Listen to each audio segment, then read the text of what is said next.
After the death of Pericles, Athens never again had a political leader with a well-thought-out general picture or a set of goals that he could pursue with reasonable hope of bringing them to fruition. The war against Sparta degenerated into a bitter, dragging conflict that spread over a decade. The Spartans ravaged the land around Athens, and the Athenian fleet kept the city supplied.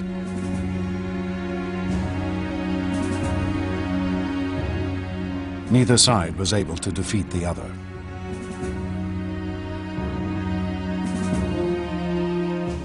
Deprived of victory, the Athenians grew increasingly frustrated. Were they not the greatest state in all of Greece? Surely the time must come for Athens to prove her power once and for all.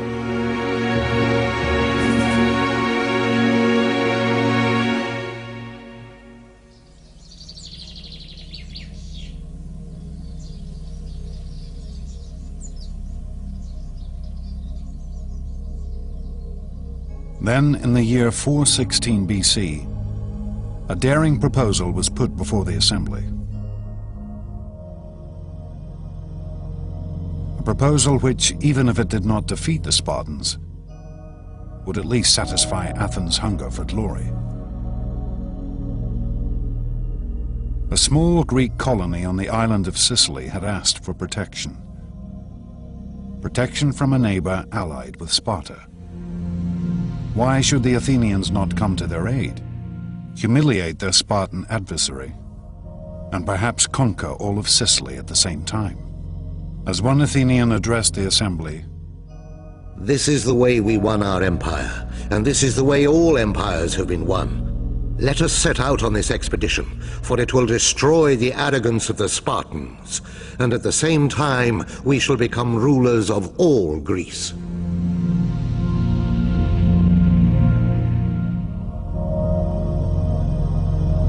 It was a bold plan to be executed on a vast scale, requiring a great fleet of warships and a landing force of over 10,000 men. The Athenians threw themselves into the project with fervor. Armorers beat out new weapons. Soldiers tested out their equipment. Stores were loaded onto a fleet of Athenian triremes, and the shipwrights prepared their vessels for the sea.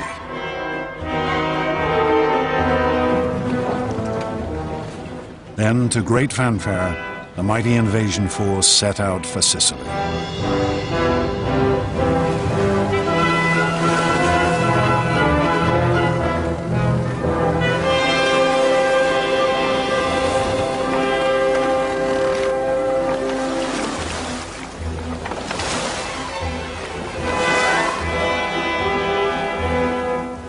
Six months later, word came back. The campaign was not going as quickly as hoped. They needed reinforcements.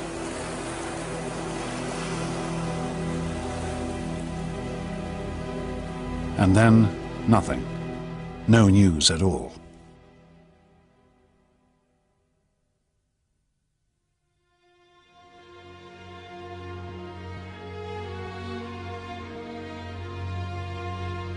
Then, in the autumn of 413 BC, a sailor arrived in the city.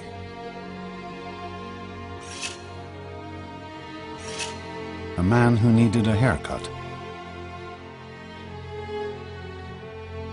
And as he talked to his barber, he told an appalling tale of a vast and terrible slaughter.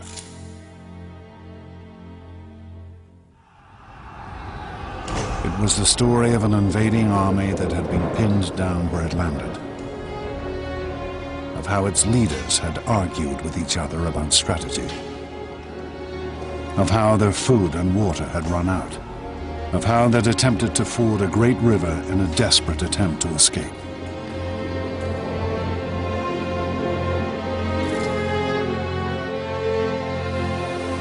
rushed into it, all discipline lost and every man wanting to cross first.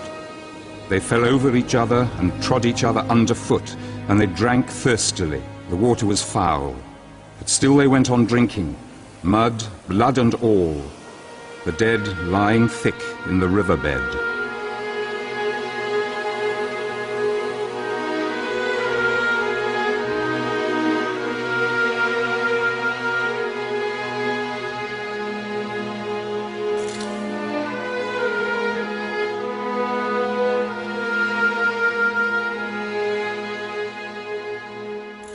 This was how the Athenians discovered that they had been the victims of one of the greatest defeats in ancient history. Over 50,000 men had been killed or taken prisoner. 2 entire fleets of Athens' prized triremes had been destroyed. The Sicilian campaign is a mess for a variety of reasons. First of all, it's a long way away. It's over 600 or 700 miles. Once they arrive, they squabble and fight about what to do. But perhaps the biggest problem is there's not a tactical reason to do it. There's not a strategic reason to do it. The motivation is highly self-interested. The Athenians, entranced by a vision of imperial glory, had in fact engaged in a pointless and vain campaign.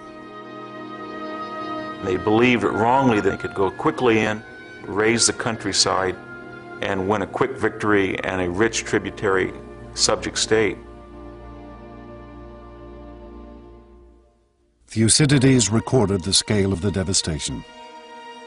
This was the most notorious action that we know of in Greek history, for they were absolutely, calamitously defeated. The losses were total. Army, navy, everything was destroyed.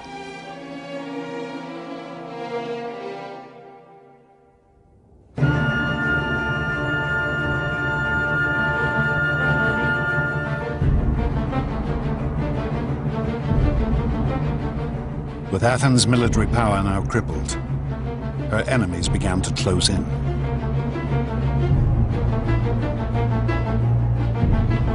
The Persians, whom the Athenians had humiliated 50 years before, now saw the ideal opportunity for revenge. They approached the Spartans with the offer of help. The Persians have been watching this carefully, and they decide to intervene and subsidize the Spartans, and that subsidy is in the form of manpower for rowing and fleet construction.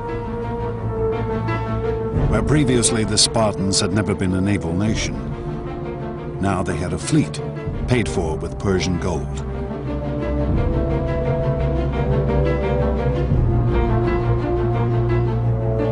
With Athens' navy decimated by the defeat in Sicily, the Spartans could now blockade the Athenian harbors. The great grain convoys from Egypt and the colonies could no longer get through.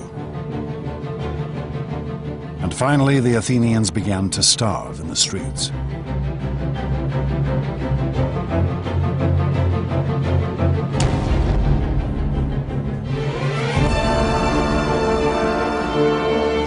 The people turned to their patron goddess, Athena. At the height of Athens' glory only 30 years before, Pericles had honored her with the most glorious temple ever seen.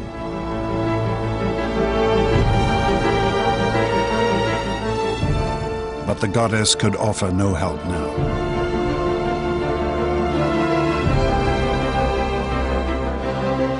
Athens, once so sure of her preeminence in the Greek world, was now home to a population ravaged by plague and war, besieged and starving. With her treasuries empty and her once proud fleet crippled. In 404 BC, Athens finally surrendered to the Spartan commander, Lysander.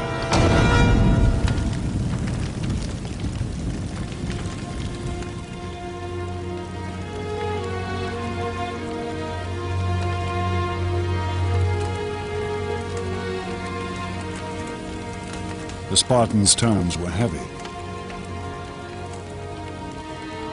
The great walls which had defended the city were to be torn down.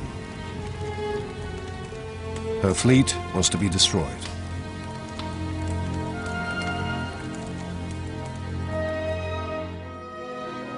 We had this wonderful scene of Lysander sailing into the Piraeus and dismantling the Athenian fleet. That's important because the destruction is symbolically a destruction of the Athenian Empire.